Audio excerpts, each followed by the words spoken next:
Baruch atah Adonai Eloheinu, melech haolam, Adonai Eloheinu, Adonai Echad.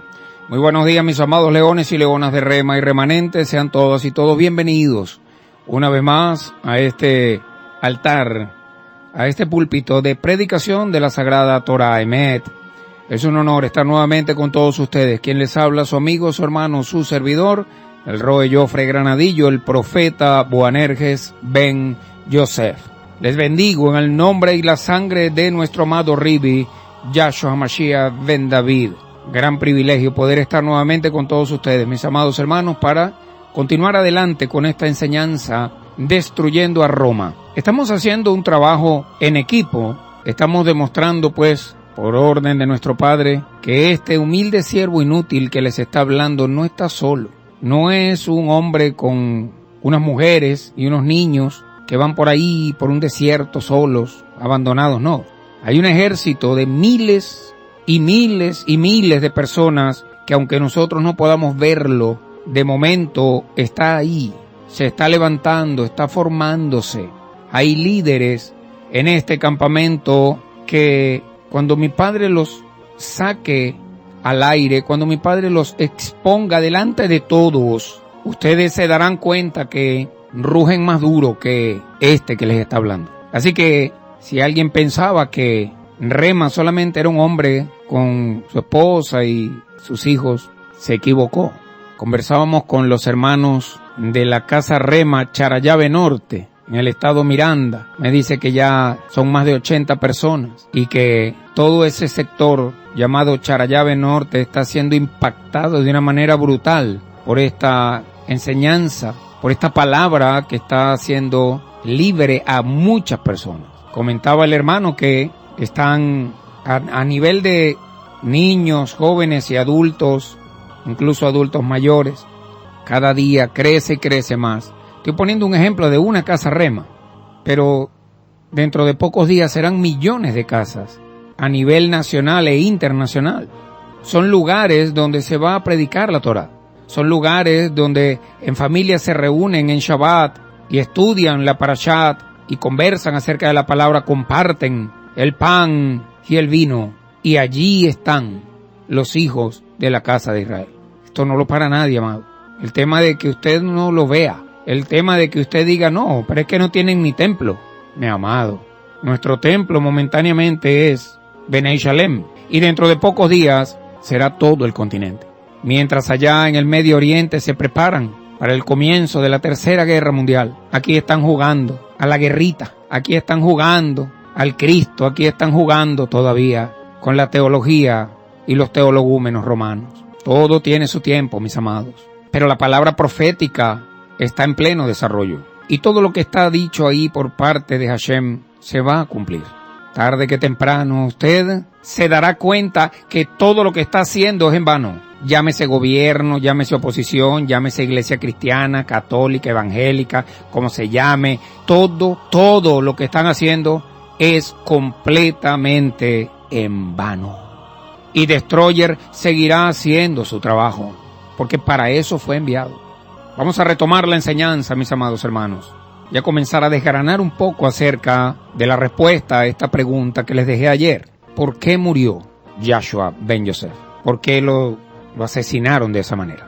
Después que desgranemos esto, vamos a desgranar la resurrección. Y con eso vamos a ir demostrando en el camino, entre otras cosas, que Yahshua no es, ni fue, ni será jamás Yod-Hei Vah-Hei. También vamos a demostrar, entre otras cosas, que Yahshua Ben Yosef era hijo de un hombre y una mujer. No fue engendrado por el Espíritu Santo, ni por el Ruach HaKodesh, ni por nada de esos teologúmenos que vendió Roma, entre otras cosas.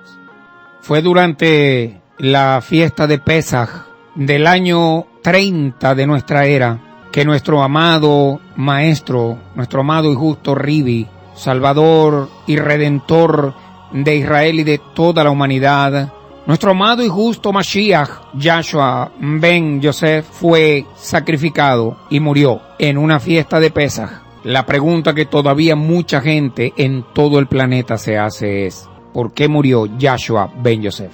¿Por qué tuvo que morir?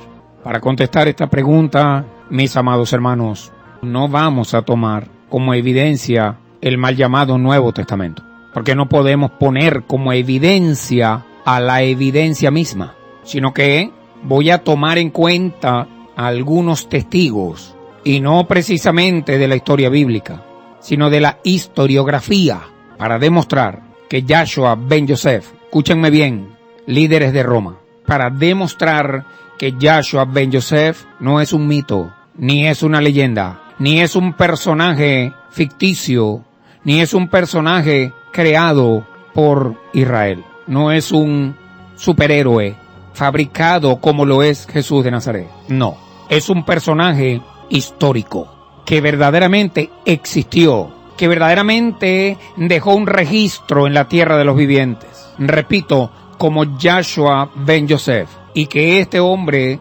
fue asesinado, martirizado, sujeto a múltiples torturas en el año 30 de nuestra era, en la ciudad de Jerusalén, por sentencia de los religiosos del judaísmo de su tiempo y con la conchupancia del Imperio Romano y de su ejército. El primer testigo que tomaré en cuenta, repito, los testigos que voy a presentar no son de la historia bíblica, son de la historiografía, y usted puede acceder a ellos a través de la internet. A mí la Torah me enseña, y a todos ustedes también, que todo caso se resuelve con 2 o 3 testigos. Voy a traer al primero. Este hombre se llama Flavio Josefo. Entre otras obras literarias, escribió y es autor de un libro llamado Antigüedades Judías. Usted puede buscarlo en internet, incluso puede descargarlo. Fue escrito por Josefo a finales del primer siglo, aproximadamente entre el año 90 y 95. Coincide la escritura de esta obra con la muerte o partida física del apóstol Yohanan ben Zakkai, que usted conoció y Roma lo vendió como Juan. Este hombre no fue un hombre cualquiera en su pueblo, Israel. Fue un comandante del ejército israelita. La gente cree que Flavio Josefo era un ermitaño por allá en una cueva que escribía en unos cueros. No. Era un general, era un comandante del ejército en Israel. Cuando estalló la revuelta judía del año 67 y que llevó, como ustedes ya saben, a la destrucción de Jerusalén y de su templo sagrado en el año 70 después de Mashiach. Flavio Josefo estaba prisionero del Imperio Romano cuando escribió sus obras. Era un preso del Imperio Romano. Fue llevado de Israel a Roma, preso. Y como él dominaba varias lenguas, varios idiomas, lo tomaron a él para usarlo como traductor. Flavio Josefo, como todos los historiadores, afirman, para minimizar aquellos hechos que pudieron ser, vamos a decir, malinterpretados por los romanos y causar más problemas de los que ya tenían, este hombre fue muy cuidadoso a la hora de hacer aquellos registros y de hacer las declaraciones que él hace en sus obras. Repito, para tratar de minimizar el efecto que eso pudiera causar contra su pueblo Israel. Por eso lo hizo así. Ahora bien, siendo el movimiento de nuestro Rabbi Yahshua ben Yosef identificado a manera de análisis histórico, un movimiento torágico, un movimiento que pretende y pretenderá siempre hasta el final la restauración de la Sagrada Torá y del mensaje genuino que el Eterno dio al pueblo de Israel a través de Moshe Rabenu en el Har Sinaí, para distinguirlo de las muchas otras sectas de esa época, que no haya ni la más mínima posibilidad de confusión del movimiento de Yahshua con cualquiera de los otros que habían.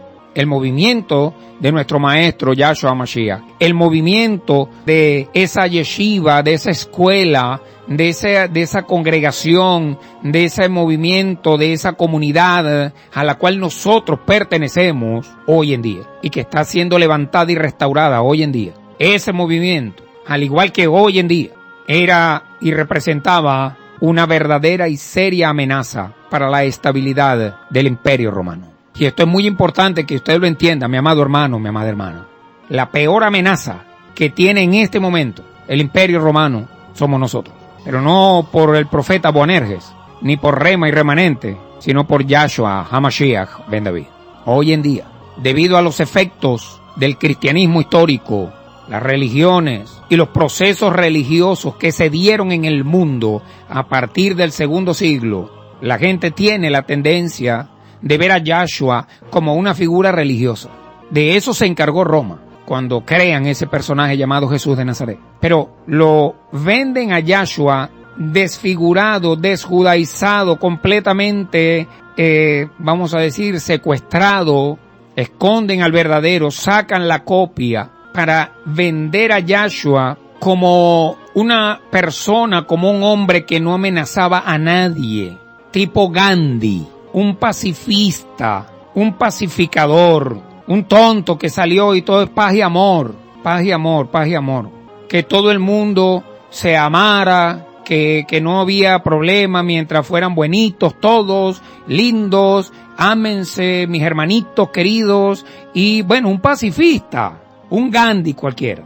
Pero hoy, de parte de mi padre, yo tengo que decirles que eso está muy, pero muy lejos de la verdad, de lo que era Yahshua Ben Yosef, muy lejos. El movimiento de nuestro Ribi, que es el mismo de nosotros, fue un movimiento político, más que cualquier otra cosa. Pero no la política que conocen los seres humanos hoy en día. No esa politiquería barata que pone a los seres humanos a competir para ver quién es más hipócrita, para ver quién es más demagogo, para ver quién es más hábil para manipular al pueblo, para engañar a las masas. No esa política que nosotros vemos hoy en día. No esa política de ignorantes. No esa política, digamos, arrabalera. No. El mensaje puro y genuino que nuestro maestro Yahshua HaMashiach predicaba tenía repercusiones políticas muy profundas. Así como este mensaje que estamos predicando aquí, que es el mismo que predicó Yahshua, también las tiene. Mire, el solo hecho de decir con voz de trompeta, porque imagínense usted un hombre hablando montado allá en una lomita con 25,000 personas alrededor y que todos lo escuchen. La gente cree que Yahshua andaba por ahí, hola, sé sano. No, mi hermano.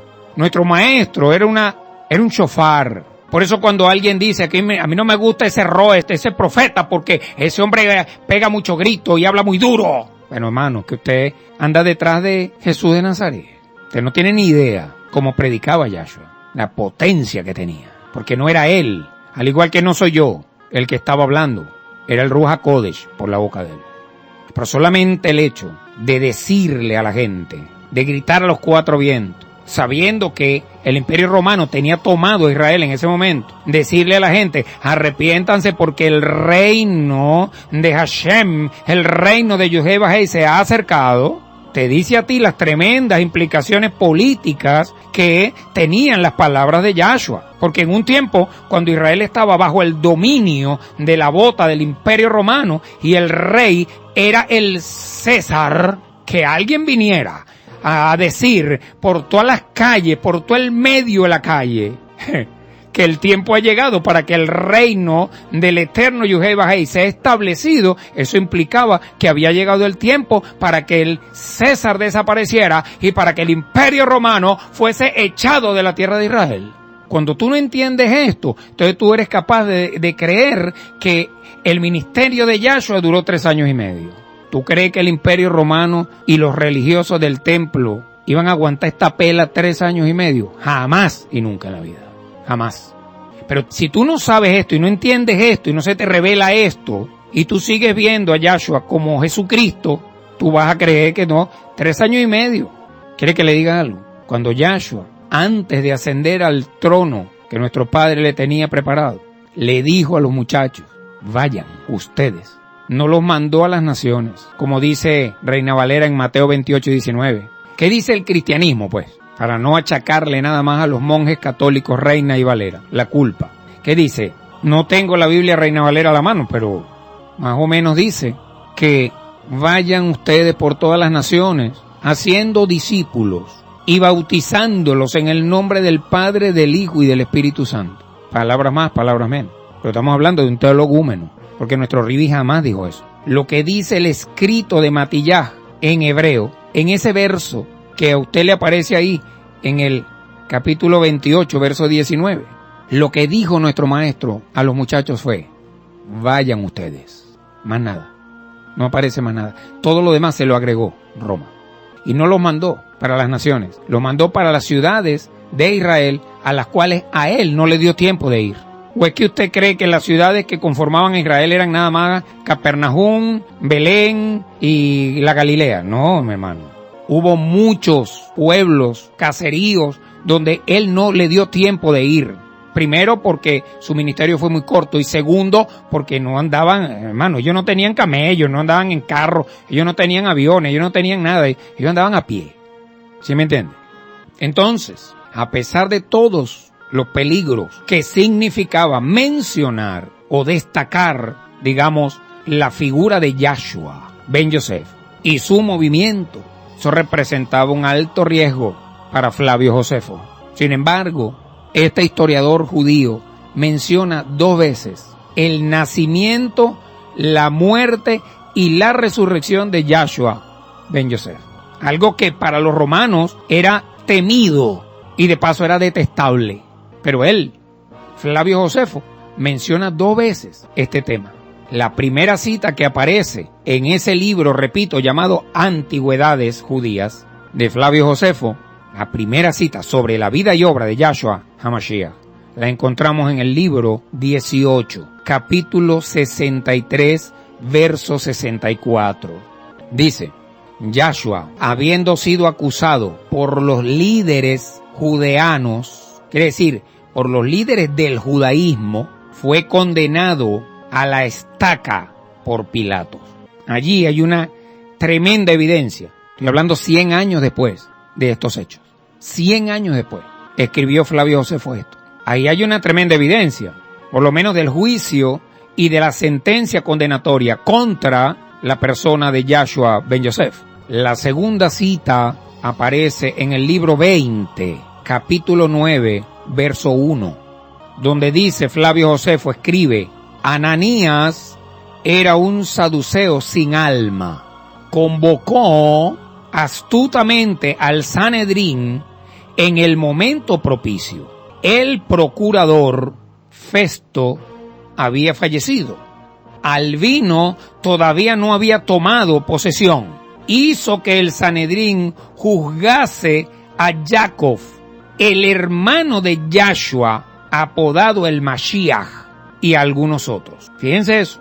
Jacob, por supuesto, usted lo conoció como Santiago, hermano de padre y madre de Yahshua, quien fue el que quedó, después de Yahshua, quedó como encargado de la yeshiva, como director de la escuela.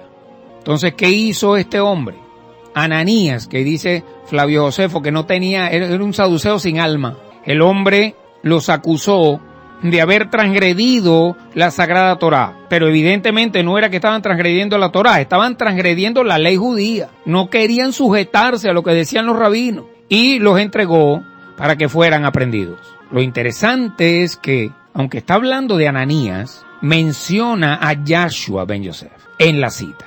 Eso es lo que quiero resaltar, ¿ok? Que él hace referencia a Jacob, el hermano de Yahshua, apodado el Mashiach. Eso es otra evidencia contundente de la existencia del personaje. O sea, una evidencia histórica de la existencia en la tierra de los vivientes de un hombre llamado Yahshua ben Yosef y de su obra en el tiempo y el espacio correspondiente a lo que está escrito en el Brit Hadashah, mejor conocido en el mundo entero como lo vendió Roma, el Nuevo Testamento. Ahí están 2 evidencias, por lo menos con lo que respecta al primer testigo, que repito, no caminó con Yahshua, no era de la yeshiva de Yahshua, no tenía nada que ver con los apóstoles originarios, él no anduvo con ninguno de ellos. Un hombre que era un comandante del ejército de Israel y que fue preso entre el año 63 y el año 70 cuando hubo la revuelta, que los judíos recibieron el ataque feroz de los romanos y bueno, arrasaron con Jerusalén y se lo llevaron preso. Ese es el primer testigo. El segundo testigo que voy a mencionar en esta enseñanza, mis amados hermanos, es un hombre llamado Cayo Plinio Cecilio II. Tome nota de los nombres y después usted va a internet y profundiza. Cayo Plinio Cecilio II, mejor conocido como Plinio el Joven, un abogado, un historiador romano de principios del segundo siglo, que por cierto se hizo muy famoso entre los años 100 y 112 de nuestra era. Él fue nombrado gobernador por el emperador romano, que en ese momento era Marco Trajano, para administrar algunos lugares que fueron visitados por el Ra Shaul Hatarsi en aquellos viajes del Ra Shaul en el primer siglo. Ya usted sabe, pues estos viajes que él hizo donde se formaron muchísimas comunidades hebreas, comunidades que él mismo fundó con sus ayudantes para que se diera a conocer el mensaje de Yahshua, el mensaje de la Torá y el mensaje de la redención. Por supuesto, fuera de Israel. Todo eso fue en el Imperio Romano. Este muchacho, este gobernador, llamado Plinio el Joven, comienza a ejecutar, a liquidar a todo aquel que se negaba a aceptar al emperador Trajano como su propio Dios. Y cuando se da cuenta de la cantidad de personas que declaraban que su emuná no estaba en el emperador, sino en Yahshua HaMashiach y en el Elohim de Israel y soberano de todo el universo, entonces decidió escribirle una carta al emperador Trajano para pedirle consejo sobre qué hacer con esta situación, porque este hombre no se declaró incompetente, no podía matarlos a todos, prácticamente tendría que matar a toda la gente que estaba en esa región del Imperio Romano. Entonces le escribe una carta al emperador: jefe, ¿qué hago? Porque esto está feo aquí. No pierdan de vista que entre las responsabilidades de un gobernador romano en ese tiempo estaban tres cosas que no podían fallar. O sea, las tres primeras responsabilidades que un gobernador asumía delante del emperador son las siguientes. Número 1, el culto al emperador. Eso es lo primero que un gobernador tenía que garantizar. Número 2, el cobro de los impuestos, la platica. Y número 3, la paz, la estabilidad en esa región, en ese sector que le están dando para que gobierne. Tienen que garantizarme tres cosas, decía el emperador. Primero, el culto a mí, como el Dios en la tierra. Segundo, el cobro de los impuestos. Y tercero, la paz. Que todo el mundo esté tranquilo, que todo el mundo esté en calma, que no haya problema. Roma no quería revueltas, no quería levantamientos, no quería revoluciones, no quería nada de eso. En esa carta que el gobernador Plinio el Joven escribe al emperador romano, había tomado una medida, vamos a decir, que le estaba dando resultados y que tal vez fuese la medida política, digámoslo así, más importante que se debía mantener en toda esa región. Ahora, Roy, ¿cuál era esa medida política? Bueno, lo que aplicó Plinio fue la amenaza de castigo para obligar a ese movimiento que había hebraico, vamos a decirlo así, a retornar al paganismo. Recuerde usted que en este tiempo ya una rama del árbol se había separado, que es lo que conocemos como el protocristianismo. Ellos también fueron atacados duramente, primeramente a los hebreos y después a los que conocemos hoy como cristianos, pues que eran creyentes primitivos que se desviaron y estaban trabajando en función de crear algo nuevo, por el mismo temor de que lo fueran a matar por andar con los hebreos. Entonces, en una de las secciones, digamos, más interesantes de esta carta, Plinio el Joven le escribe al emperador Trajano lo siguiente. Voy a citar de la carta de Plinio. Dice: quienes negaban haber sido cristianos, invocaban a los dioses conforme a la fórmula que les impuse y hacían sacrificios con incienso y vino a tu imagen, que a tal efecto hice instalar, y maldecían además a Cristo, que por supuesto ellos vendieron a Cristo como Yahshua, o vendieron a Yahshua como Cristo. Ellos ya tenían formado el personaje, pero le estaban dando forma, le estaban dando respaldo bíblico. Entonces él dice, repito, hacían sacrificios con incienso y vino a tu imagen, emperador, que a tal efecto hice instalar, o sea, él puso una estatua del emperador para que la adoraran, y maldecían además a Cristo cosa que según me dicen es imposible de conseguir de quienes son verdaderamente cristianos.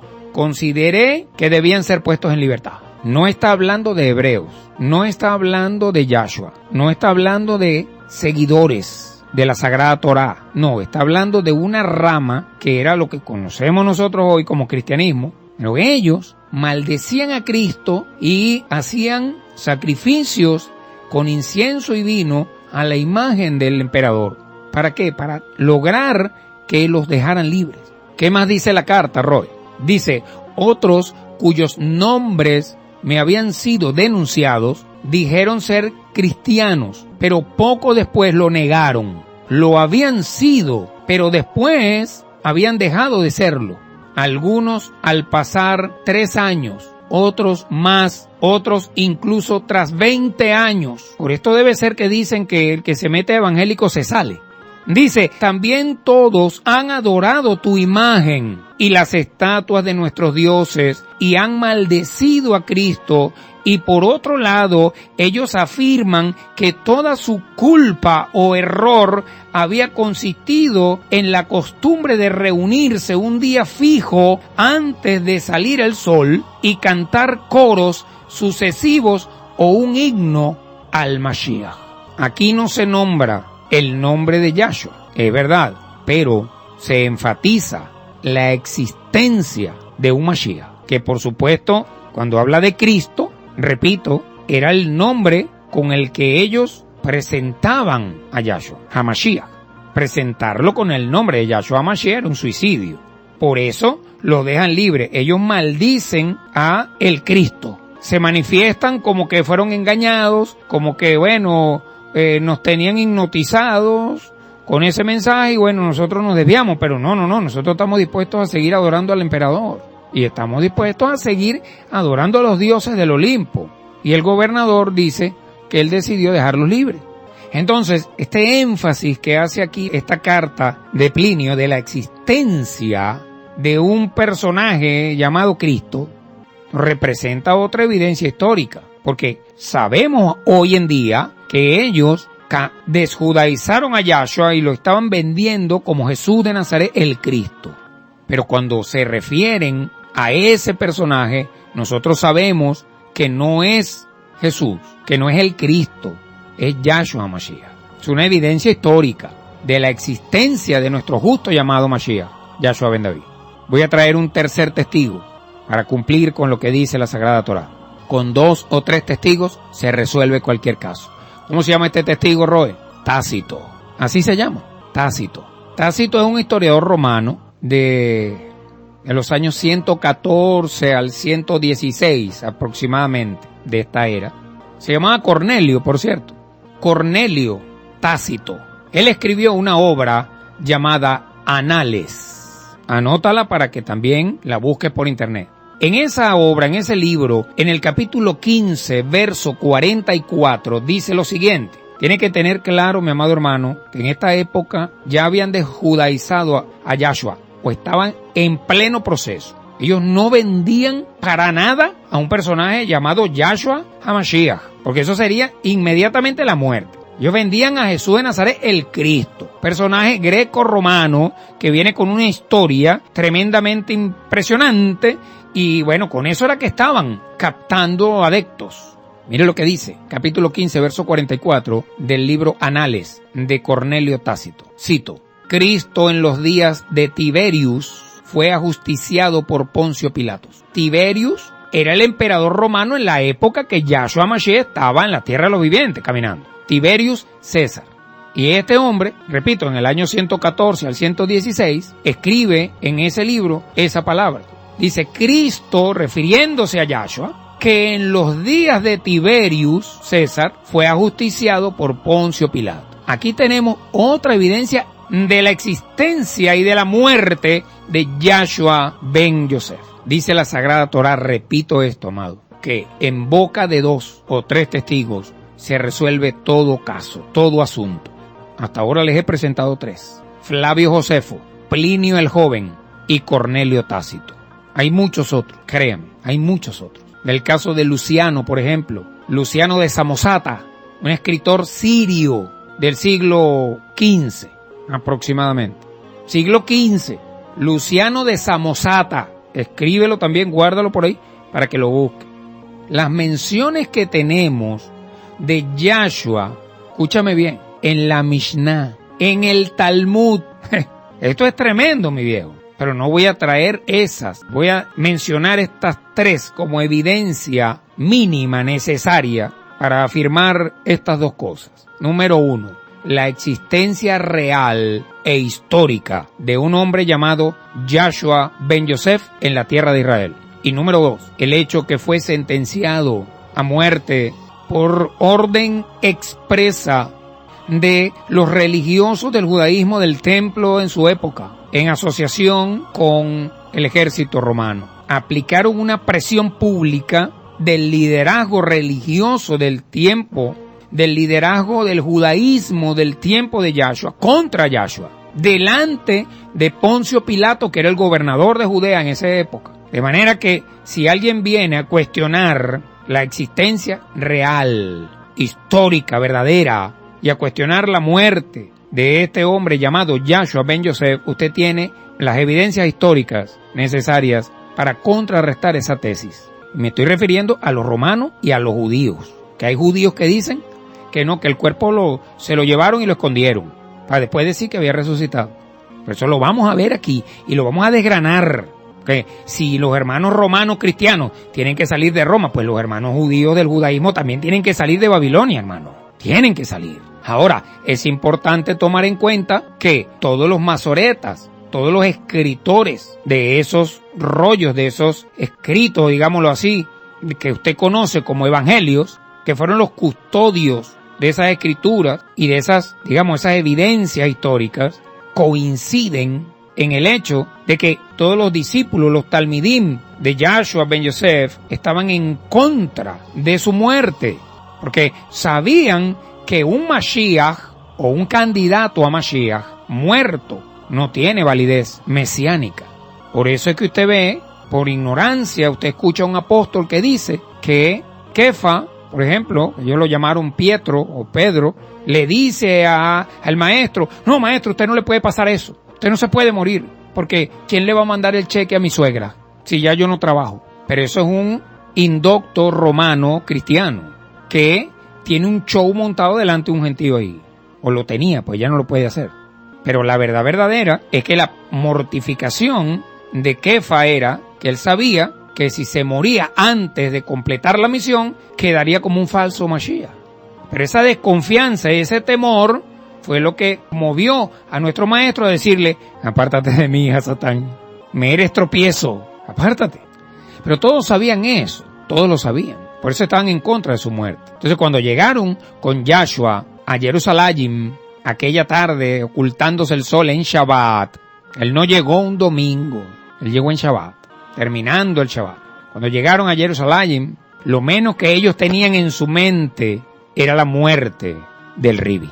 Lo menos que ellos imaginaban era que el Ribi había llegado a Jerusalén para que 4 días después, como está escrito en la palabra, fuera sacrificado como el sustituto del cordero de esa fiesta de Pesaj. Ellos estaban preocupados por los cargos, por los nombramientos que ellos ocuparían en el reinado del Mashiach de Israel. Lo que ellos estaban esperando era que Yahshua ben Yosef, en esa llegada a Jerusalén, recuperara el trono de David, se presentara diciendo, Ani Mashiach, y que todo el pueblo, 25,000 personas que lo amaban, de las 30,000 que vivían en ese momento en Jerusalén, 25,000 comieron con él aquella tarde allá, cuando se multiplicaron los panes y los peces. De 30,000 personas que eran los habitantes en ese momento de la ciudad de Jerusalén, 25,000 lo amaban. Y de los otros 5,000, 4,900 estaban ahí entre sí, no, y 100 lo odiaban. Los religiosos del judaísmo que se les estaba cayendo el rancho encima.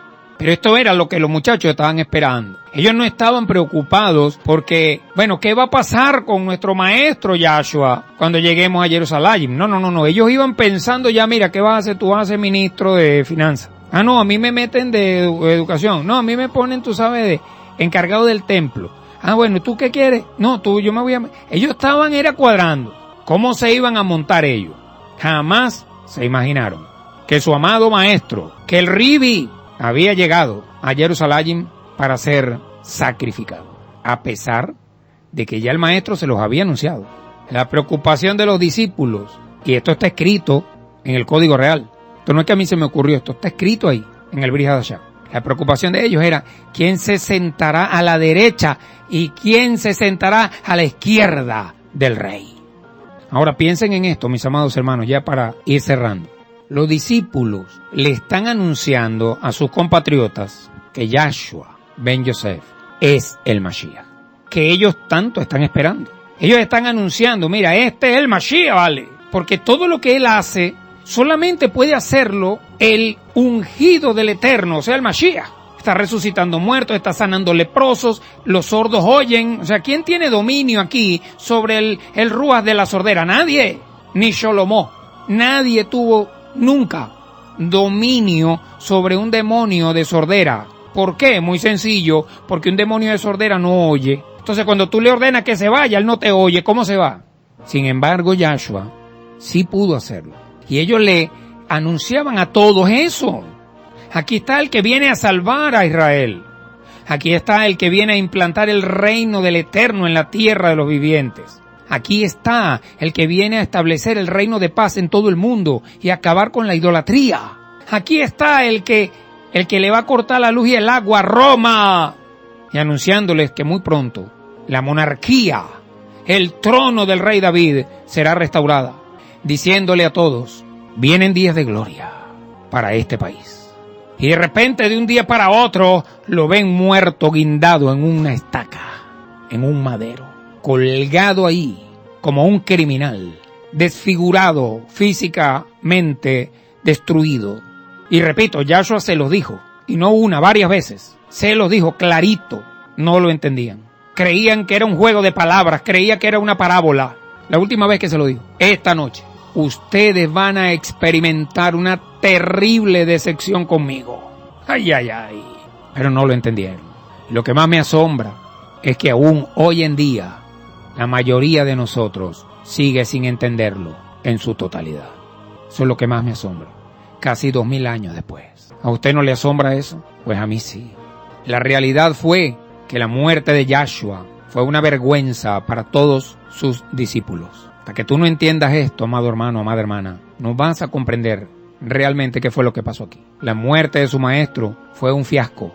Fue el hazmerreír de todos. Tuvieron que tragarse la lengua cuando sus detractores comenzaron a gritarle a Yahshua mientras colgaba del madero. ¡Épale! ¡Yahshua! Bueno, si en verdad eres el Mashiach de Israel, bueno, bájate de ahí, pues. Si tú te bajas de ese madero, nosotros vamos a creer en ti. Serán el grupito que planificaron esa muerte. Bueno, era un plan de Hashem, pero ellos lo llevaron a cabo. Y le decían a todos, mira, ahí tienen a su rey. Ahí está el Mashiach, míralo cómo está. Entonces todos los discípulos de Yahshua, imagínate, estaban tan decepcionados que se salieron corriendo de ahí. Prácticamente no quedó nadie. Ni siquiera tuvieron el valor de darle sepultura al cuerpo de su maestro. Tuvo que ser reclamado por Joseph de Arimatea, que no era uno de sus discípulos, por cierto. Era uno de sus financistas, pero no era discípulo de él, no andaba con él. Algunos pensaron que todo era un fraude. Ya usted sabe, una total vergüenza, una total decepción, una total confusión. Era lo que sentían aquellos discípulos de nuestro maestro Yahshua HaMashiach en ese momento. Entonces, no puedes tratar de interpretar esto con una mente del siglo XXI. Tienes que ponerte en la sandalia de ellos, con una mentalidad hebrea y con una perspectiva hebrea, para tú poder entender cómo se sentían estos muchachos. Morir colgado en un madero era la maldición más grande y escandalosa, que denotaba la derrota absoluta del que moría, pero también denotaba la victoria absoluta del que lo ejecutaba. No lo veas con el sentimentalismo que, digamos, ha generado la cultura cristiana en el mundo. No lo veas así. El letrero que le pusieron sobre la cabeza de Yahshua en aquel madero no era para exaltarlo, no era para honrarlo, no. El letrero era para humillarlo. En ese letrero, mire, hay una revelación terrible y tremenda. Pero usted nunca escuchará a un pastor evangélico predicando acerca de ese letrero. ¿Sabe por qué? Porque ese letrero estaba escrito en hebreo, estaba escrito en latín y estaba escrito en arameo. Para tú entender la profundidad del mensaje de esa acción, cuando le pusieron ese letrero ahí, tú tienes que tener una perspectiva hebrea. Que los que le pusieron el letrero no eran hebreos, eran romanos. Ese letrero fue para asegurarse que si había algún otro que se la diera de Mashiach, ahí tenía la suerte que le esperaba. Cualquier otro que abra la boca para tratar de dársela de taquititaqui aquí o allá, la vamos a guindar igual que a este. Le estaban diciendo al pueblo hebreo, ¿quién de ustedes desea optar por el cargo de rey de los judíos? ¿Habrá alguno aquí que quiera ser candidato a la presidencia de la República? ¿Habrá alguno? ¿Quién será el próximo que pretenda tumbar nuestro sistema de gobierno? ¿Habrá alguno aquí que quiera levantarse contra Roma? Aquí está la muestra de lo que le espera al que tenga la osadía de ir en contra del sistema romano. Aquí la tienen. Tan decepcionante fue ese impacto, mis amados hermanos, que uno de sus discípulos más cercanos le dijo a sus compañeros: yo me devuelvo a mi trabajo de antes. Voy a desempolvar las redes que las dejé por allá tiradas. Voy a buscar para ver si todavía está el barquito allá que dejé. Esto se acabó, mi hermano. En este contexto, les voy a dejar la pregunta de hoy. Si la muerte de Yahshua trajo a los apóstoles originarios tanta confusión, tanta decepción y tanta vergüenza pública, ¿cómo fue que se les ocurrió escribir toda esa historia? ¿Cómo contar esto con lujo de detalles, esta historia, que lo único que hacía era ponerlos como un grupo de tontos engañados, como unos niños que le lavaron el cerebro por un falso Mashiach que terminó muerto guindado en un madero? Y la pregunta crucial que les voy a dejar sigue siendo la misma. ¿Qué fue lo que causó la muerte de Yahshua? ¿Por qué murió? Verdaderamente, ¿por qué murió Yahshua? La vamos a responder mañana, con todo el amor del mundo, mis amados hermanos. Todavía queda carne que cortar aquí, todavía queda mucha tela, así que los espero mañana para que sigamos escudriñando esta historia y avanzando en la libertad plena y absoluta que solo nos da la verdad, y no cualquier verdad, sino la que nos anunció Yahshua HaMashiach ben David. Y conocerán la verdad, y la verdad los pondrá en libertad. Eso es lo que se está cumpliendo en este momento con todos y cada uno de nuestros hermanos y hermanas que están siendo libres de las cadenas, de las catacumbas de Roma y de ese evangelio de la serpiente. Les amo y les bendigo en el nombre y la sangre de nuestro amado Ribi, Yahshua HaMashiach ben David. Shalom, shalem para todos, mis amadísimos hermanos.